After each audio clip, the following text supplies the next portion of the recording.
मैं हर्षित शर्मा आपका स्वागत करता हूं अपने इस चैनल प्यारे से चैनल प्ले विथ मैथ्स के एक शानदार और लाजवाब वीडियो में।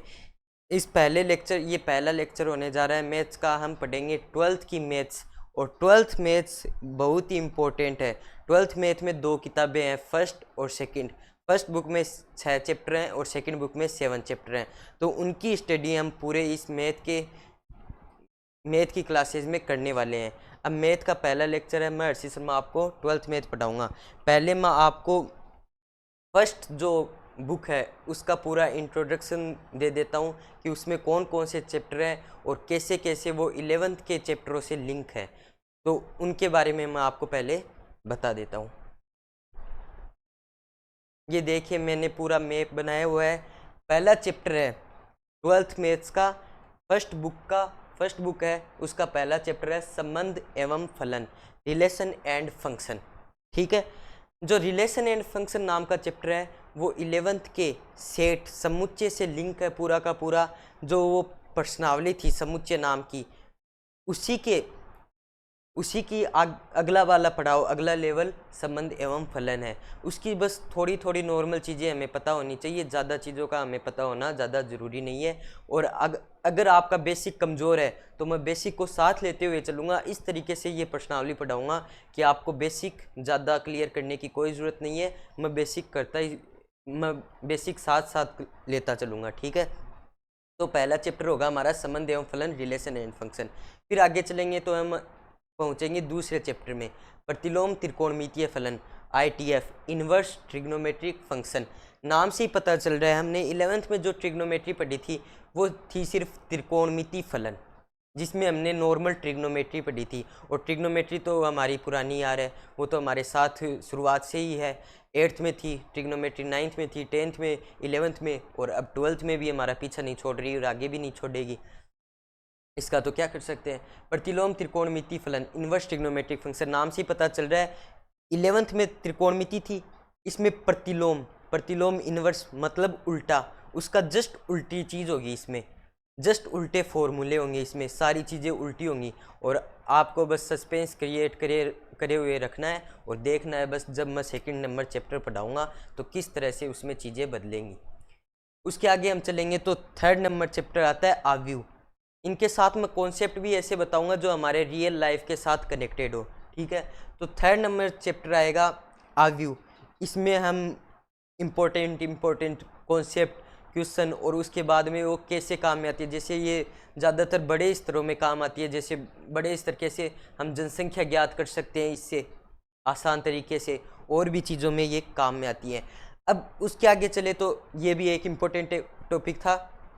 उसके आगे चले तो सारणिक, डिटर्मिनेट्स आप ऐसा समझ सकते हो कि आव्यूह का ही बेटा है। ठीक है, सारणिक आव्यूह से ही निकला हुआ भाग है। इसमें भी हम ऐसी कैलकुलेशन करेंगे और चैप्टर को कॉन्सेप्ट से अच्छी तरीके से क्लियर कर लेंगे। ठीक है, उसके बाद अगर हम आगे चले तो आएगा 5वां चैप्टर, जो वेरी वेरी इंपॉर्टेंट है एग्जाम के पॉइंट ऑफ व्यू से, और हमारे आगे के भी जो एग्जाम्स होगी कंपटीशन उसमें भी। सांत्यता एवं अवकलनीयता, कंटिन्यूटी एंड डिफरेंशिबिलिटी। ये जो चैप्टर है ये अवकलन नाम तो आपने सुना होगा, 11th की फिजिक्स में भी अवकलन हमने पढ़ा था। 11th की जो फिजिक्स थी, अवकलन छोटा मोटा परिचय था। वो आप ऐसा मान लो कि उसमें तो कुछ भी नहीं था। 11th में जो हमने अवकलन और समाकलन ये नाम देखे थे, वैसे समाकलन तो 7th number chapter second book में आएगा, पर अवकलन के बारे में मैं आपको बता देता हूँ, जो कि हमने 11th की फिजिक्स में भी पढ़ लिया। और 11th की फिजिक्स में भी हमें टीचर ऐसे ही कहते थे कि आप इसे 12th में विस्तार से पढ़ोगे, और विस्तार में पढ़ने का टाइम इसी में ही मिलेगा। अवकलन, सांत्यता एवं अवकलनीयता नाम का चैप्टर आपके 11th की मैथ्स जो 30 नंबर चैप्टर था, अवकलनीयता डिफरेंशिबिलिटी नाम का चैप्टर था। तो इसमें सिर्फ नाम है, इस चैप्टर में सिर्फ अवकलनीयता नाम दिया हुआ है। वैसे अवकलनीयता के सिर्फ 2-3 क्वेश्चन है, पर हम कॉन्सेप्ट उसके सारे पढ़ेंगे। सांत्यता कंटिन्यूटी के भी हम सारे कॉन्सेप्ट पढ़ेंगे और क्वेश्चन भी करेंगे। ठीक है, और अवकलन क्यों बोला, अवकलन और अवकलनीयता अलग अलग चीज़ होती है, ये ध्यान में रखना है। अवकलन अलग है, अवकलनीयता अलग है, इनमें कन्फ्यूजन नहीं रखना है। ठीक है, अवकलन आधे से ज़्यादा चैप्टर में पूरा अवकलन ही अवकलन है, जिसमें हम कैलकुलेशन अलग अलग तरीके की देखेंगे। ठीक है। और वो कैलकुलेशन कहाँ काम आती है, मैथ्स की ऐसे मत समझ लेना, मैथ्स की कोई भी हम क्वेश्चन करते हैं, कैलकुलेशन करते हैं, वो कहीं काम में नहीं आती। कई लोग ऐसे समझते हैं हम तो मैथ्स ऐसे ही पढ़ते हैं, पर इसमें जो अवकलन में हम जो चीज़ें करेंगे, अवकलन डिफ्रेंसिएशन बोल रहा हूँ मैं, अवकलन अवकलनीयता नहीं, जो आधे से ज़्यादा चैप्टर में है, वो अगले चैप्टर 6 का जो चैप्टर है अवकलज के अनुप्रयोग, अवकलज बोल दो चाहे अवकलन बोल दो, बात एक ही है, उसके अनुप्रयोग, उसी के जो अलग अलग तरीके होंगे अवकलन से, उस तरीक़ों से ही हम अवकलज के अनुप्रयोग पढ़ेंगे कि हमारे रियल लाइफ में ये कैसी कैसी सारी कैलकुलेशन को सरल बना सकती है। तो ये थी हमारी पूरी बुक। सारे चैप्टर इम्पोर्टेंट हैं और एकदम मस्त है, इनको अगर हम पढ़ें अच्छी तरीके से तो ये कुछ नहीं है, चैप्टर हमारे आराम से दिमाग में बैठ जाएंगे। बस आपको करना क्या होगा, एक तो इस वीडियो के अंत तक बने रहिए और हमारे साथ बने रहिए, ठीक है। जो जो लेक्चर कराऊं उसे आराम से देखते रहिए, आपके कोई भी कन्फ्यूजन या डाउट नहीं बचेगा। तो बस अब खुशी की पेटी बांध लीजिए। अब हम बिना टाइम पास किए हुए जाएंगे सीधे संबंध एवं फलन, रिलेशन एंड फंक्शन के इंट्रोडक्शन पर। उसका कुछ एक एग्जाम्पल बताऊंगा और पूरा जो समुच्चय था उसके ही आधार पे लेके चलूँगा और आगे से आगे पढ़ाऊँगा। फिर अगले लेक्चर में हम क्वेश्चन की तरफ चल सकते हैं और एकदम कॉन्सेप्ट के साथ बताऊँगा, आराम से देखिए, ठीक है। ये हमारा संबंध एवं फलन नाम का chapter, relation and function, exercise number 1 है। संबंध एवं फलन, दो नाम दिख रहे हैं, एवं आ रहा है ना बीच में, दो नाम दिख रहे हैं, संबंध एक फलन। पहले हम संबंध के बारे में चर्चा करेंगे। संबंध क्या होता है, नाम से ही पता चल रहा है, रिलेशन, ठीक है। पहली बात तो ये, जो भी चीज़ होती है उसका जो इंग्लिश में नाम होता है, उसका जो पहला लेटर होता है, उसी से हम उस चीज़ को डिनोट करते हैं, उसी से हम उस चीज़ को प्रदर्शित करते हैं। जैसे संबंध है, उसको इंग्लिश में रिलेशन कहते हैं, तो रिलेशन का आर है ना, आर, उसी से हम संबंध को आगे से प्रदर्शित करेंगे, ठीक है। जैसे फोर्स होता है, बल यानी फोर्स, फोर्स का पहला लेटर क्या होता है, एफ, तो हम बल को हमेशा एफ से ही प्रदर्शित करते हैं। इसी तरह तो संबंध क्या होता है, हम रियल लाइफ दैनिक जीवन से हम इसे जोड़ के देख सकते हैं। संबंध क्या होता है, एक चीज़ का दूसरी चीज़ के साथ देखा जाता है। कभी भी संबंध एक चीज़ का नहीं देखा जाता, दो चीज़ें होंगी तभी उनमें कंपेयर होगा, तभी उनमें संबंध होगा। जैसे हम रियल लाइफ में देखें तो चाचा भतीजे का होता है, और दादा पोते का होता है, और पिता बेटे का होता है। उसी तरह किन्हीं दो चीज़ में संबंध होगा हमेशा, किन्हीं दो चीज़ में रिलेशन होगा। वैसे ही अगर हम मैथमेटिक्स का परिवार देखें तो उसमें किन दो चीज़ के बीच में रिलेशन होगा, रिलेशन एंड फंक्शन की एक्सरसाइज में हमें पता चलता है कि इनमें या फिर तो दो समुच्चय के बीच में रिलेशन देखेंगे, जैसे हमने 11th में ऐसे बना के समुच्चय देखे थे, उनमें रिलेशन देखेंगे, या फिर हम किसी फंक्शन फलन में रिलेशन देखेंगे, ठीक है। इन दो चीज़ में हम रिलेशन आपस में देखते हैं, ठीक है। या फिर तो दो समुच्चय में आपस में देख लेंगे, या फिर दो फंक्शन में। अब मैंने एक एग्जाम्पल लिया है जिससे आप समुच्चय वाली प्रश्नावली से संबंध एवं फलन वाली प्रश्नावली में गमन करोगे, ठीक है। तो एक एग्जाम्पल है, कोई समुच्चय ए है जिसके अक्ष अवयव हैं 1 2 3, ठीक है। दूसरा समुच्चय कोई बी है जिसमें वाई अवयव हैं 1 2 3 4 5। इतना क्लियर है, कोई ए समुच्चय है, ये बी समुच्चय है, ठीक है। अब अगर ऐसा मान लो ए से बी में रिलेशन है, संबंध है कोई, ठीक है, क्योंकि रिलेशन तो हमेशा या फिर तो समुच्चय में होगा या फिर फलन में होगा। तो इन दो समुच्चय में रिलेशन है, मान लो कौन सा, ये रिलेशन है, मान लो एग्जाम्पल दे रहा हूं मैं भी, ये रिलेशन है मान लो,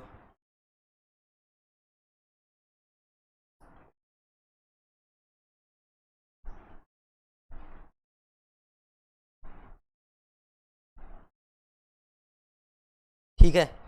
और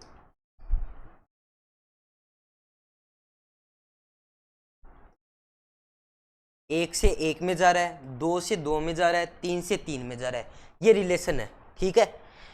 तो अब मैं जो 11th की समुच्चय वाली प्रश्नावली थी, सेट से कनेक्टेड करके आगे से आगे मैं संबंध एवं फलन में ऐसे पढ़ाता चलूंगा कि आपको कोई भी कंफ्यूजन नहीं बचेगा। आप स्टार्टिंग से देखोगे, जीरो से देखोगे, और आपका सारा ध्यान इसमें होना चाहिए, तभी आपको सब कुछ समझ में आ जाएगा, एकदम क्लियर हो जाएगा, ठीक है।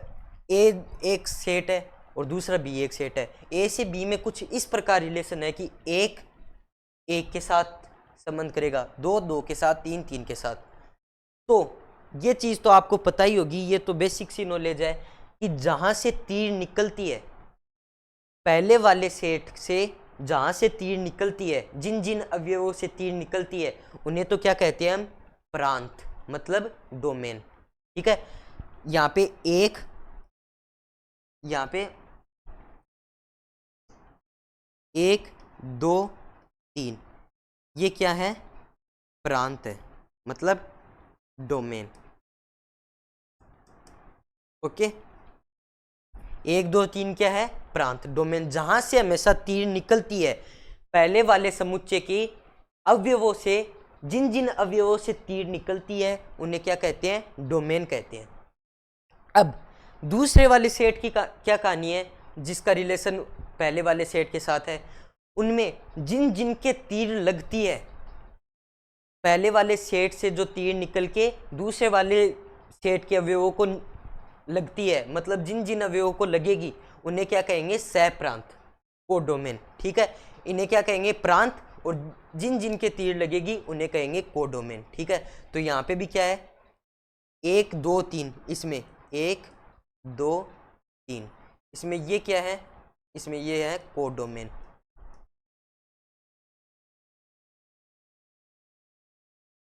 ओके, तो फिर ये 4 और 5 बचे, ये क्या है? इनमें तो जो तीर निकलती है पहले वाले सेट से, उन्हें नाम दिया गया है। अगर इसके अलावा कुछ भी होता है, 4 5 6 7, उनका नाम नहीं है। बस पहले वाले सेट में से जो तीर, जिनसे तीर निकल रही है, बस उनका ही नाम है। क्या है? डोमेन। और इनके जो तीर लग रही है इनमें से, उनका नाम तो है कोडोमेन। और जो बच गए अवयव, मतलब आगे तक भी कुछ होते, 5 6 7 अनंत तक, 1 0 -1 2 अनंत तक, ठीक है, माइनस में अनंत तक, तो उन सबको क्या बोलते हैं हम? परिसर। उन्हें क्या बोलते हैं? परिसर, मतलब इंग्लिश में क्या बोले? रेंज। कोई बोलते हैं ना, आपकी रेंज कितनी है? परिसर, परिसर हम ऐसे भी ले सकते हैं, परिसर का पर्यायवाची शब्द होता है आंगन। तो हम घर के आंगन से कनेक्ट कर सकते हैं कि आंगन का फैलाव कितना है इससे, तो इसका जितना फैलाव होगा उसे क्या कहेंगे? परिसर, रेंज। 1 2 3 को तो कहेंगे कोडोमेन। और अगर 1 2 3 4 5 इनकी बात हो, तो ये सारे क्या हैं? रेंज। रेंज मतलब परिसर, समझ रहे हो? ठीक है, अब ये एग्जाम्पल मैंने आपको समझाने के दृष्टिकोण से दिया है। अब ये तो मैंने कंडीशन ली है कि 1 का 1 के साथ, 2 का 2 के साथ, 3 का 3 के साथ। कोई भी रिलेशन करने में, किसी एक समुच्चय का दूसरे समुच्चय के साथ हम जब भी कोई रिलेशन करते हैं, तो क्या होता है? कई प्रकार की कंडीशन हो सकती है। किसी भी समुच्चय की दूसरे समुच्चय से रिलेशन बनाने में कई कंडीशन हो सकती है। अब मैं ऐसा आपको प्रूफ के साथ समझाऊंगा, आपको बस टिके रहना, देखना। हम कई प्रकार की कंडीशन ले सकते हैं। कंडीशन जैसे हमने पहली ली, कंडीशन 1। पहली कंडीशन हमने क्या ली? पूरा पूरा संबंध, पूरा पूरा रिलेशन, मतलब ए के सभी अवयवों का बी के सभी अवयवों के साथ पूरा पूरा रिलेशन। बात से नहीं समझ में आया तो अभी मैं करूंगा, उससे आपको पूरा समझ में आ जाएगा। ए के पूरे अवयवों का बी के पूरे अवयवों के साथ पूरा पूरा रिलेशन। पूरा पूरा रिलेशन मतलब 1 का इन सभी अवयवों के साथ होगा, 2 का इन सभी अवयवों के साथ होगा, 3 का इन सभी अवयवों के साथ होगा। जो टोटल बनेंगे उन्हें क्या कहेंगे? पूरा पूरा रिलेशन। ठीक है, अब आपको मैं 3 तरह की कंडीशन बताऊंगा, जिससे आपको पूरी तरह समझ में आ जाएगा। बाकी की आप भी कंडीशन बना सकते हो। ओके, तो कंडीशन 1 क्या है? पूरा पूरा के लिए हम क्या करेंगे? हम इसे थोड़ा कम कर लेंगे। 1 2 3 ही मान के चल रहे हैं हम, 4 तक मान के चल लेंगे। ठीक है, 4 तक। ठीक है, तो क्या क्या हो सकता है? रिलेशन आर बराबर, पहली कंडीशन पूरा पूरा देख रहे हैं तो 1 से 1 में, 1 से 2 में,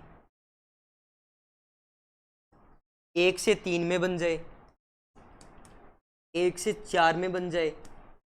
अब 1 तो सभी से भिड़ गया, ठीक है, अब 2 भिड़ेगा। क्या हो सकता है? 2 1 से भिड़ जाए, 2 2 से भिड़ जाए, 2 3 से भिड़ जाए, 2 4 से भिड़ जाए और 2 5 से भिड़ जाए। अरे 5 तो हमने लिया ही नहीं, सॉरी,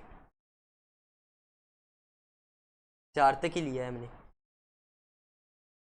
3 1 से भिड़ जाए, 3 2 से, 3 की तीर 3 से, 3 4, ओके, बस इतने ही है। ये पूरा पूरा रिलेशन बन गया, ठीक है। अब एक कॉन्सेप्ट है जो आपको हमेशा समझना चाहिए। हम समुच्चय देखते थे, सेट देखते थे, ए से बी में अगर हम समुच्चय देखते थे तो उसमें क्या होता था, आपको वो कहानी बताई भी होगी, आपको 11th वाले सर ने क्या बताई होगी कि जैसे कोई जयपुर बड़े स्तर पे लेके चलते हैं, जयपुर से कोई ट्रेन गई तो जयपुर में कितने भी पैसेंजर उतर जाओ, 10 उतर जाओ, 20 उतर जाओ, फिर दिल्ली गई वही ट्रेन, तो उसमें वो जो जयपुर में उतरे थे वो 10 या 20 तो नहीं उतर सकते ना, कोई दूसरी 10 या 20 की सवारी उतरेगी, ठीक है, वो तो उतर ही नहीं सकते जो जयपुर में उतर गए।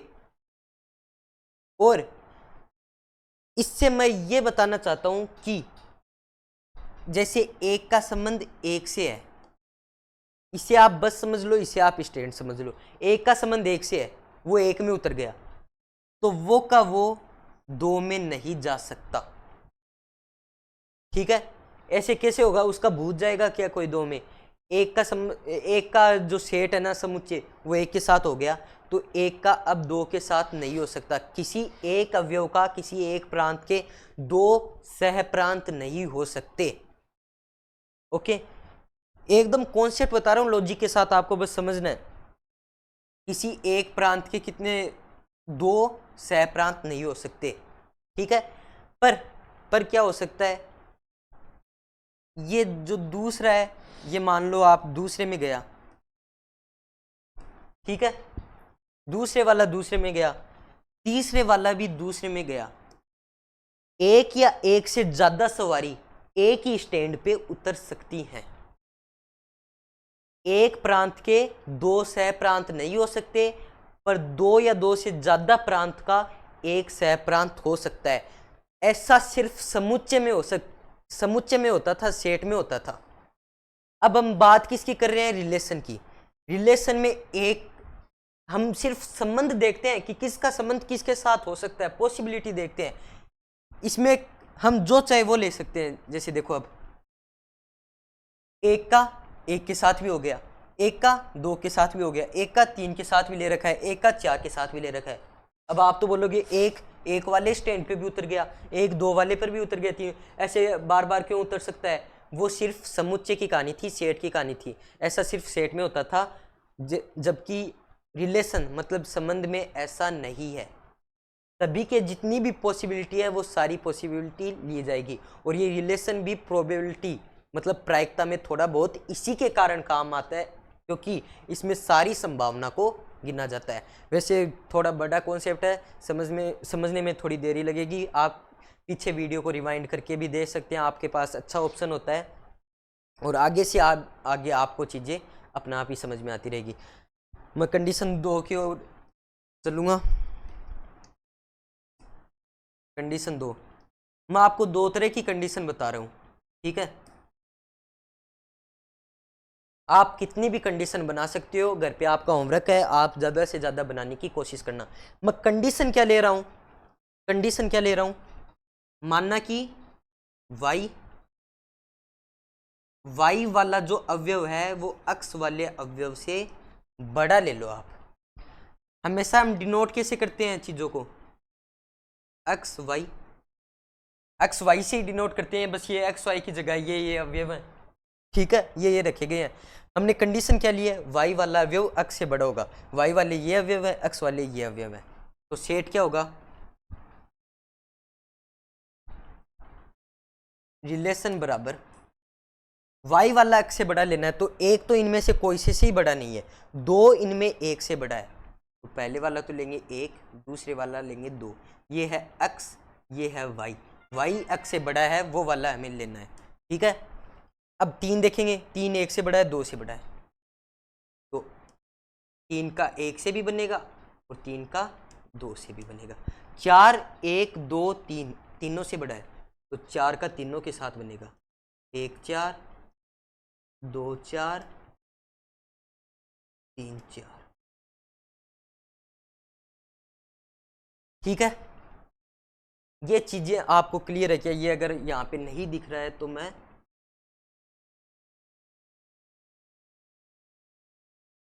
क्या कर देता हूँ, इसे नीचे लिख देता हूँ।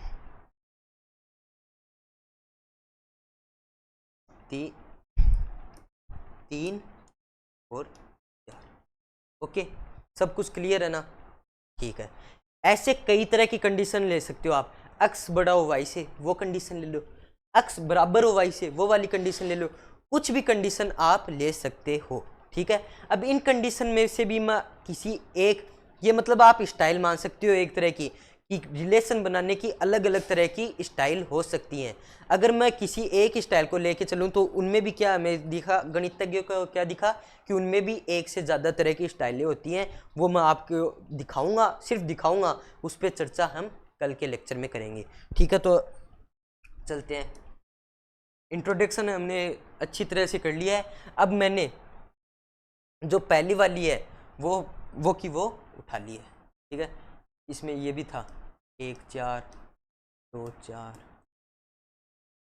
3 4 और 4 4। जो पहले वाली कंडीशन थी ना, वो हमने क्या कर लिया है, उठा लिया। यही तो हमने पहले वाली कंडीशन बनाई थी रिलेशन बनाने की, कि हम पूरा रिलेशन ए से बी में कैसे बना सकते हैं, ठीक है। अब इस रिलेशन में, इस कंडीशन में हम इस स्टाइल में अगर और स्टाइल देखें कि इस स्टाइल में भी कोई स्टाइल पाई, हाँ, तो 3 तरह की स्टाइल पाई जाती है। ध्यान से देखना, पहली स्टाइल कौन सी है, दोनों अवयव सेम सेम हो।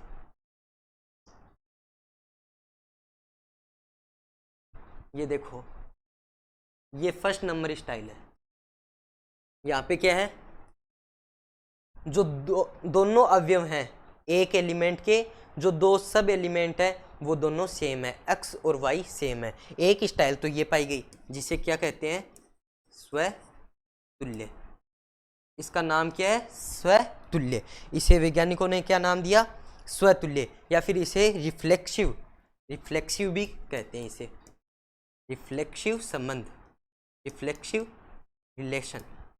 रिलेशन, ठीक है, या फिर समतुल्य संबंध, जिसमें सेम सेम दिख गई।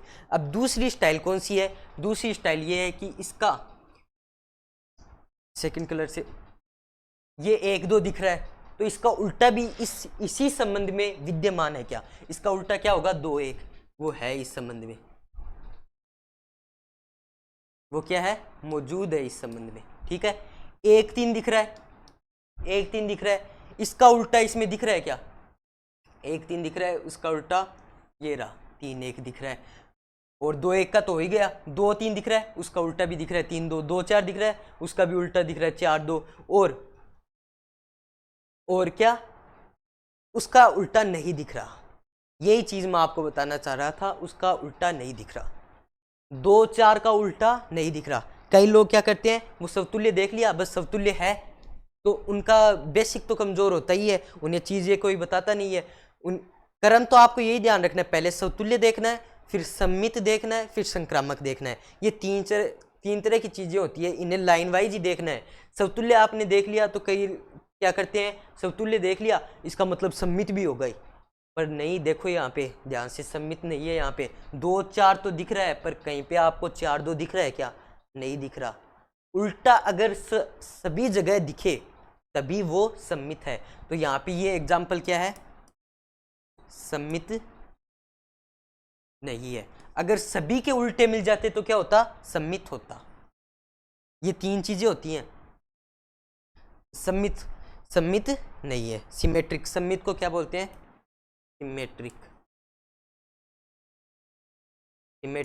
रिलेशन, ठीक है, ये इसमें नहीं है। ओके, तीसरी तरह की स्टाइल कौन सी है इसमें?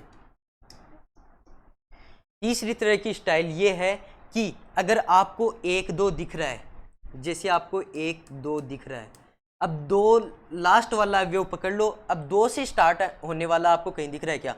कोई सा भी पकड़ लो, जैसे 2 3 पकड़ लिया हमने, ठीक है, 2 3, यहाँ से 2 से शुरुआत होती है, तो इन दोनों को तो कर लो क्या, होल्ड, और 1 3 को आप पकड़ लो, 1 3। अब 1 3 इसमें कहीं दिख रहा है क्या?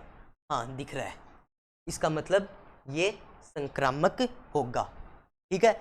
ऐसे कर करके सारी जगह देखना है। अब बोलोगे सर ये तो बहुत लंबी प्रोसेस होगी, ऐसे कैसे करेंगे? तो मैं अगले लेक्चर में आपको ट्रिक बता देने वाला हूँ जिससे आप बहुत जल्दी कर पाओगे।